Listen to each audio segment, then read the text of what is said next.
Je me trouve à la Maison des Sarrasins, un musée ici au cœur d'Orvin, en compagnie de son propriétaire Erwin Leschaud. Alors, monsieur Leschaud, racontez-nous, il y a une légende incroyable qui entoure cette maison, laquelle? Les gens qui habitaient ici ces maisons, ils avaient l'habitude de loger des gens du voyage.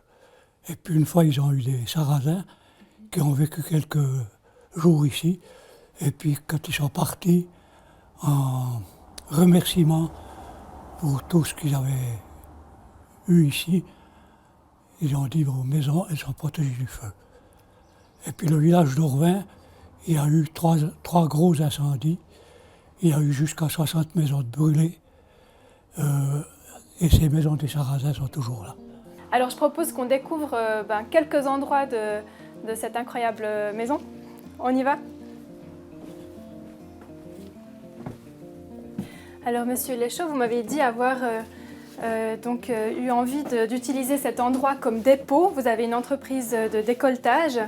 Et qu'est-ce qui s'est passé? Comment ça se fait que finalement on est ici, un musée rempli d'objets? Alors bien sûr, on avait acheté ça pour en faire un dépôt, comme vous avez dit. Mais entre-temps, on a eu l'occasion d'acheter un autre bâtiment. On n'avait plus besoin de ce bâtiment ici pour déposer nos affaires, quoi. Et puis vous êtes tombé en faisant des travaux quand même, dans l'idée au départ d'en faire un dépôt sur les vieux murs. Et là vous avez eu le coup de cœur, qu'est-ce qui s'est passé? On a eu le coup de cœur après quand on a commencé de voir comment elle était, dans quel état elle était, et puis l'âge qu'elle avait. On s'est dit que ça vaut la peine de la remettre en état pour en faire profiter un peu tout le monde, quoi. Les gens qui n'ont jamais vu un truc comme ça, c'est comment on vivait dans le temps.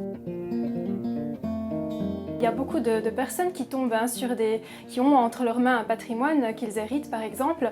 Alors qu'est-ce qu'on en fait dans ces cas? Qu'est-ce qu'on peut faire de ces objets dont on hérite? On va le voir avec la directrice du musée de Saint-Imier, voir aussi quelle est la politique d'acquisition de dons du musée. On regarde ça. Alors ici on est dans notre dépôt où on a quasiment l'entièreté de notre collection de sciences naturelles, avec des oiseaux d'Europe et puis des oiseaux exotiques. La grande majorité date de la fin du 19e siècle. Conserver plusieurs milliers d'animaux empaillés, des matières organiques très appréciées des insectes, c'est un sacré défi pour la conservatrice du musée de Saint-Imier. La collection de sciences naturelles, c'est aussi ses herbiers par exemple, plus que centenaires. Le musée a décidé de cesser d'acquérir de nouveaux éléments liés aux sciences naturelles. Il n'accepte plus de dons, par exemple.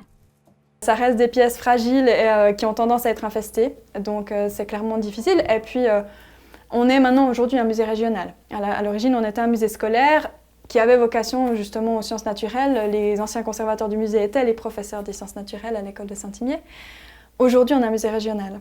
Donc, on a assez au niveau des animaux dans le régional et ce qu'on cherche maintenant plutôt à développer, c'est nos collections historiques, nos collections artistiques, etc. En raison de ses moyens limités, le musée enrichit ces collections-là grâce à des dons surtout, plutôt que des achats. Pour être acceptés, les dons doivent se rapporter à l'histoire du vallon de Saint-Imier, comme cette peinture et cette assiette Art Nouveau du peintre imérien Robert Méraud, reçues depuis peu. Et si la donation ne correspond pas à la politique d'acquisition du musée, Diane Esselborn redirige le privé vers d'autres institutions patrimoniales. Le principal, pour elle, c'est de pouvoir voir et examiner les objets, car entre antiquaires et brocantes, pas toujours facile pour les musées d'avoir la priorité. Nous voici toujours en compagnie d'Erwin Leschaud ici à la Maison des Sarrasins à Orvin. Alors cette maison, Erwin Leschaud, elle est remplie d'objets, c'est un peu comme une brocante géante remplie de petits objets plus curieux les uns que les autres. Il y en a un que je vois là, on peut peut-être nous montrer de quoi il s'agit. Alors ça c'est un fer à friser les cheveux. Comment ça marche? Il mettait de l'alcool ici, okay. L'allumait, ça chauffait, il mettait chauffer le fer dessus, et puis voilà. Si c'était trop chaud, plus de cheveux. Donc il servait à double pour les raccourcir puis les friser. Génial. Vous avez vu ça, quelqu'un le faire? Oui. Votre maman? Elle le faisait? La grand-maman. La grand-maman? Oui. Génial. Voilà, c'en est tout pour cette semaine dédiée aux petits musées de la région qu'on ne connaît pas toujours forcément bien.